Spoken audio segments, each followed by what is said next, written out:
কোনো ক্ষুদ্রতম সংখ্যাকে 5, 10 ও 15 দ্বারা ভাগ করলে 4 অবশিষ্ট থাকে। Controller general defence finance auditor 2014। খুবই গুরুত্বপূর্ণ একটা অঙ্ক। তাহলে আমরা প্রথম চিন্তা করি এখানে কি কি সংখ্যা দেওয়া আছে। 5, 10, 15। তাহলে আমরা 5, 10, 15 কি করতে পারি, লসাগু বের করতে। 5 দ্বারা কাটলে 5 একে 5, 5 দুগুণে 10, 3 5 15। তাহলে আমরা লক্ষ্য করি, তাহলে যদি আমরা কি বলছি অবশিষ্ট 4 থাকে, তাহলে আমরা যা যা পেয়েছি গুণ করব। 5, 2 হচ্ছে 3, 5 দুগুণে 10, 3 10 কত হলো 30। আর যেটা লেখা আছে অবশিষ্ট, এরকম যদি লেখা থাকে অবশিষ্ট, তাহলে আমরা কি করব, অবশ্যই যোগ করে দিব। 30 সাথে 4 যোগ করলে আমরা পাচ্ছি হচ্ছে কত, 34।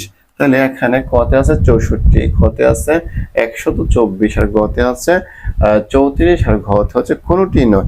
তাহলে আমাদের এখানে 34 আর অপশন গতে হচ্ছে 34। তাহলে অবশ্যই আমরা আনসার হিসাবে কত নিব, 34 কে সিলেক্ট করব।